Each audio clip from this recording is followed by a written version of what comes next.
Y a continuación vamos a resolver el problema del prisma, donde tenemos un prisma triangular donde sus ángulos interiores son 60 grados cada uno y tenemos un rayo de luz que se dispersa en dos diferentes rayos, uno rojo y uno violeta, donde cada rayo luego se propaga hasta el otro lado del prisma y se vuelve y se refleja con con un diferente ángulo.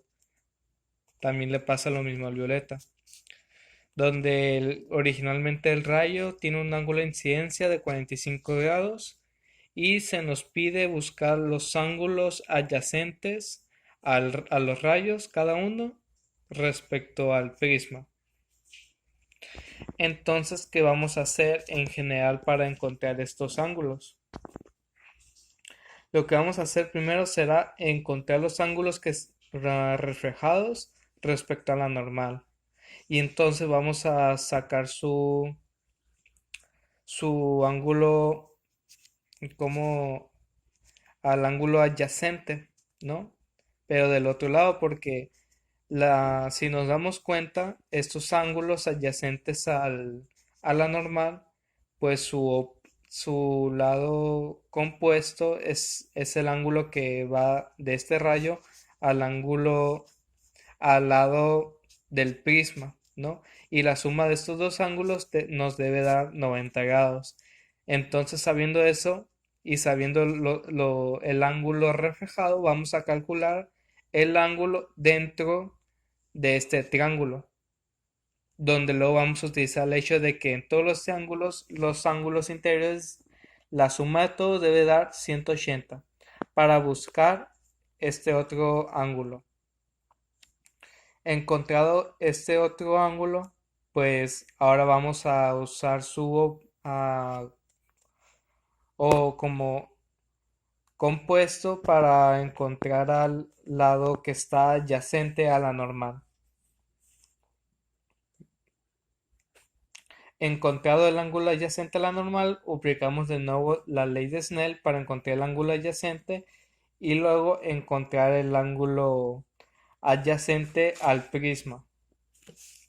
Dado más que nada el bosquejo general, pues recordamos que afuera del prisma tenemos un índice de refracción, un 1, que es correspondiente al aire, y adentro, respecto a cada color, tenemos al índice de refracción del color rojo y al índice de refracción del color violeta. Además, el del aire es igual a 1.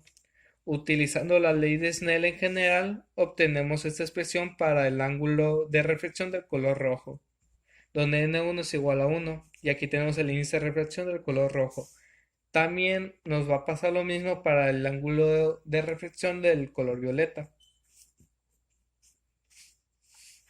Entonces, como habíamos dicho, el ángulo transpuesto más el ángulo reflejado nos debe dar 90 para ambos rayos.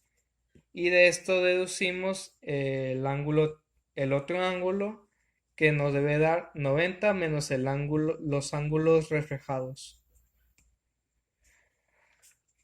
Entonces, ahora vamos a utilizar el hecho de que la suma de los ángulos interiores debe dar 180, donde denotamos a 60 como teta T2 y al ángulo buscado como teta T3.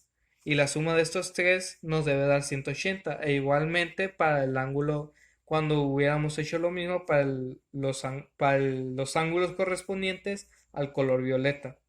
Y despejamos el ángulo incógnita, por lo cual obtenemos estas expresiones, donde si nos damos cuenta se está cambiando en esta parte el signo de teta reflejado por leyes de los signos, menos por menos más, porque aquí estamos restando teta t, menos 90 más el ángulo reflejado.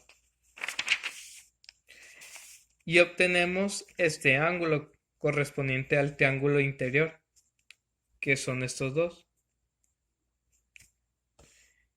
Y entonces vamos a utilizar el mismo hecho anterior porque la suma de estos dos ángulos nos debe dar 90. Entonces vamos a hacer un despeje para encontrar el ángulo incidente que está pegado a la normal.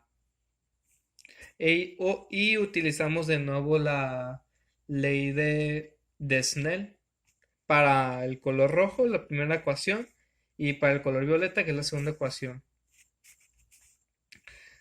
donde seno de teta 2i, el nuevo ángulo incidente, por eso marcamos un 2i del color rojo, pues es igual a seno de 42.66 después de restar 90 menos 47.33 y seno de 2 y incidente prima, que es igual a seno de 44.05 después de restarle a 90 45.95. Y vamos a hacer esta operación, pero cuando hacemos esta operación lo curioso es que nos va a dar mayor a 1, nos va a dar aproximadamente 1.60, lo cual es imposible, lo cual nos indica que este ángulo no se va a reflejar para afuera, sino que se va a reflejar para adentro. Por lo cual, y aquí se me olvidó recalcar que n sub a es el índice de refracción del aire porque ahora el reflejado es el que está fuera del prisma. Y con esto ya resolvemos el ejercicio.